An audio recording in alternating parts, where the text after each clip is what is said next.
Warning. Our YouTube channel and its videos may contain scenes, language, and content that may not be appropriate for all audiences.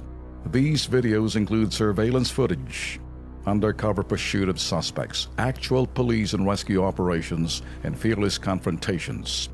If you do not approve of the content, please do not watch our videos.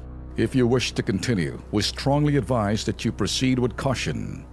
Viewers' discretion is advised. Sumbong OFW, huli tayo, humingi ng tulong si Saida Pandita, domestic helper din po siya.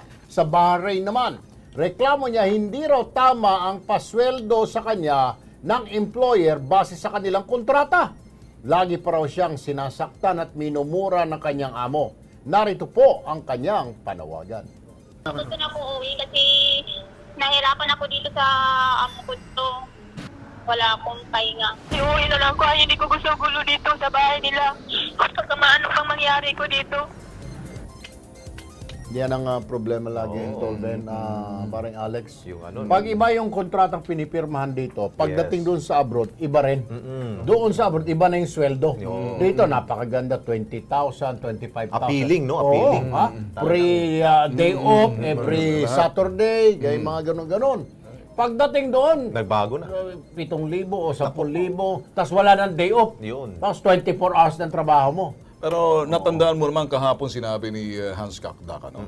Normally, dito sa mga ganitong klaseng mga transaksyon, talagang dapat laging on top of the situation yung mga agency. Kasi kung kunting nagbago dyan, lerto ng agency. Ang problema sa atin kasi dito, pag nandoon ng agency, nabubuisit sila kapag medyo inayawan. Parang nanghihinayang sila eh. Ganun ang nangyayari tol eh. Ganun ang nangyayari, Lex. Hindi nga natin malaman kung dapat kasi merong Filipino counterpart doon sa agency, doon sa lugar na pinagtataguan ng OFW.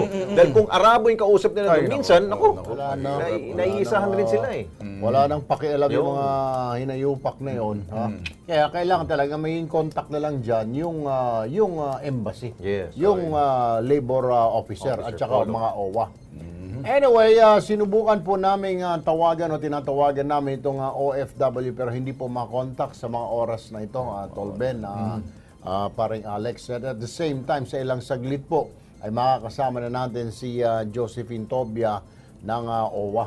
Kasama na ho natin ngayon sa studio si Ma'am Tobia. Magandang hapon po, Ma'am, and welcome po dito sa ating programa sa Kilos Pronto. Yung nga po yung kaso ni Saida Pandita sa Bahrain ho siya, sinasaktan ng the usual na naman, hindi pinapakain, hindi sinunod ang kontrata, mababa ang sweldo. Paano po ito, Ma'am? Okay po. Pwede po nating makuha lahat ng impormasyon tungkol dito sa OFW para makontak natin kung meron siyang Philippine Recruitment Agency.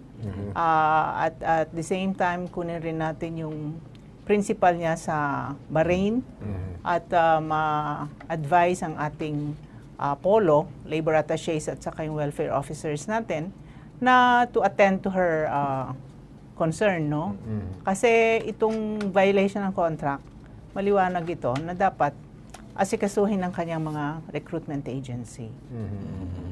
Ma'am, meron po bang kaso itong mga, kasi tuturo naman ng agency dito, hindi kami dito, doon yung counterpart namin sa abroad, sila yung nag-violate ng contract. Paano ho pa nagkaganon? Sinong hahabulin ngayon ng OFW? Hindi po nila pwedeng sabihin na porke nasa abroad ang worker, hanggang doon na lang ang responsibility nila. Kapag ang isang agency nag-deploy ng isang worker, hanggang hindi nakakabalik sa Pilipinas, responsable niya yun. Responsibility niya yun. So, asikasuhin niya, whether may problema, whatever yung concern ng worker, dapat the recruiter should attend to the worker. Sa inyong record, ma'am, mga ilan yung mga ganitong kaso na yung agency nowhere to be found na, ma'am? Alam nyo, kung halimbawa, katulad yan, hindi natin makita yung address ng agency, what we can do is talk to the worker kung sino talaga nag-recruit. Kahit papaano, whether ka mag-anak, kaibigan, sila ang nag-broker niya. So, matitrace pa rin natin. So, may pananagutan? Yes, definitely.